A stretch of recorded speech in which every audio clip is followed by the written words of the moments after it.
Hello, I'm Dr. Hassaan Tohid once again with a sensational topic as usual, the basics of case study.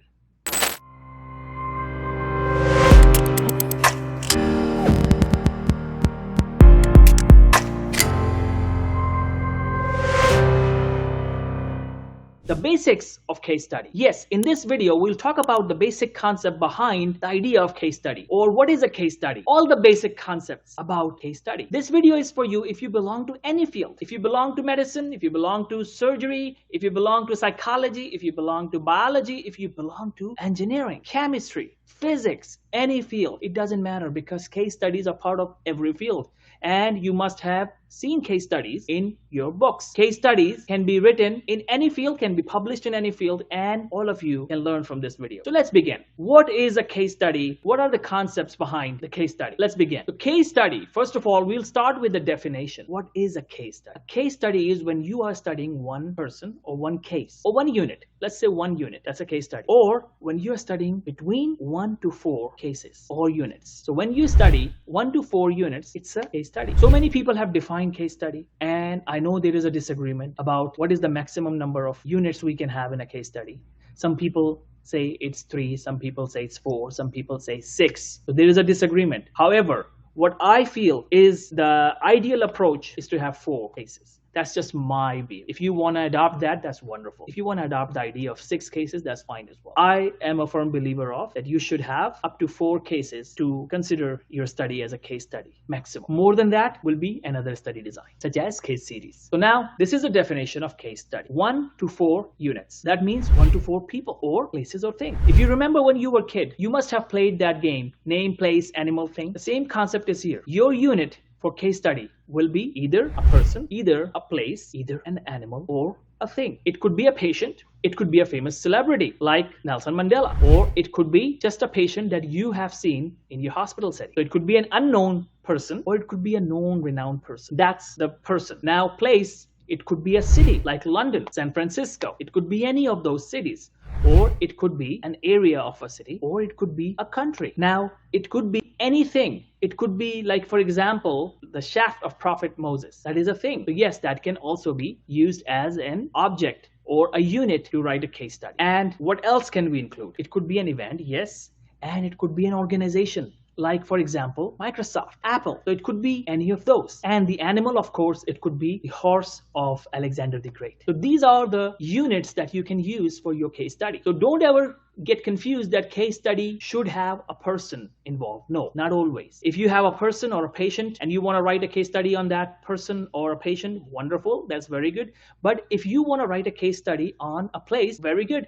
On an animal, wonderful. If this is a famous animal. So yes, absolutely, you can do that. Now, the next thing is that for the case studies, if you are writing a case study, does it have to be a rare patient or a rare person or a common person, a common disease? What exactly does it contain? So remember, if it's a patient and you are studying a patient for case study, you can have a patient with rare disease. That's very good. However, it's not always possible. So you may highly likely have a patient who has a common disease, but a common disease with rare association or a rare event, a rare outcome, a rare intervention. So it could be any of those things. So yes, either you choose a common case but with rare or unique event, outcome, intervention. And if it's just a common person, so you know that it could be any of those things, unique or rare. But if it's a rare case, a rare person, like Nelson Mandela, a rare person, then very good. If you want to write a general case study on somebody famous, that's a rare or unique person. So yes, that can be a case study. If it's a patient who is the only patient of that particular disease in this world right now, very good, you're lucky, but it's not always possible. So now you understand the basic idea that you know what is the definition, 1 to 4 people, and it could be not just people, it could be people, places, animal, and thing, and it could be events and organization. We understand that concept, right? And we also understand that it could be a rare person, a rare case, a rare unit, or it could be a common unit with rare association or rare event or outcome or intervention. So this is how we remember the concept, the basic concept behind the idea of case studies. Now, who writes a case study? You write a case study. Anyone can write a case study. If you are a researcher, very good, you write a case study. If you are a scientist, very good, you do a case study. If you are a senior scientist, junior scientist, research fellow, research associate, research assistant, any designation, you can write a case study. If you are a student, can you write a case study? Absolutely. If you are a graduate doctor, can you write a case study? Absolutely. All the time. People with these designations have written case reports and case studies all the time. So don't worry about it. Yes, you can do it. Now, why do we write it? For various reasons. Some people write it to get promotions so that they can have more publications. Some people write it to learn, to understand a subject better. When you grow in your career and in your life and you grow mentally and spiritually, you want to learn more. And the reasons of publication is not to get promotions, but to learn more. Not to impress anyone, but to impress your own self, to learn more. You will eventually be on that stage if you are just starting out. Initially, people write it just to get promotions. However, the main purpose why we all conduct case study or write case reports is to generalize the findings of 1 or 2 or 3 or 4 units to a broader population, to a bigger population. I'll repeat again. To generalize the findings of 1 unit to a bigger population. To generalize the findings. If we have 4, we generalize the findings. Our attempt is that we actually are trying to say that, okay, 4 people have this issue or this problem, or 4 places have this kind of issue. So possibly other places also have this issue. So this is not a big sample size. That's why there's a chance of bias. And that's why we don't keep the case study on the top of the pyramid on study design pyramid. We keep it in the middle because it is not one of the strongest pieces of evidence. So this is the reason that why we write a case study. Now, where do we write a case study? You can do it on your computer, on your laptop, on your cell phone. Yes, if you're very good at typing, you can do that on your cell phone. Sitting on your dining table, sitting on your desk, sitting in your bedroom, sitting on your couch, anywhere. You can write a case study anywhere, right now. When do you begin? Right now. Begin right now. So this is the idea behind case study. Anyone can write it, so you should write it anywhere, anytime. And now the next question is, how do you write it? I'll discuss that in the next video on how to write a case study, and you will enjoy that video. Now, one thing that is left is, if we have one person or one unit as our unit of study or the case, then what do we call this thing? We call this thing as single case study. And if we have more than one, we call that as multiple case studies. So if we have 2 patients or 2 cases, 2 units, we call it as multiple case study. If we have 3, we call it a multiple case study. If we have 4 cases, we still call it as a multiple case study. So these are the types of case studies. So now we understand the definition of case study. We understand the types of case studies, that there are 2 types, single and multiple. And we also understand why do we write a case study, who writes it, where does he write it, when does he write it, and we now just need to know one more thing about case study. The most important thing about case study. What is the most important thing about case study? The hallmark feature of case study. What is the hallmark feature of case study? How do you differentiate case study from other cases, from other study designs? How do you differentiate the case study from all other study designs? That's the point.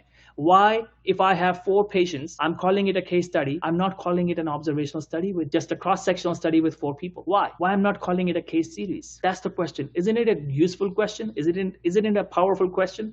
Why I'm not calling it a case control study? I'm not calling it a cohort study. I have, let's say, 4 patients.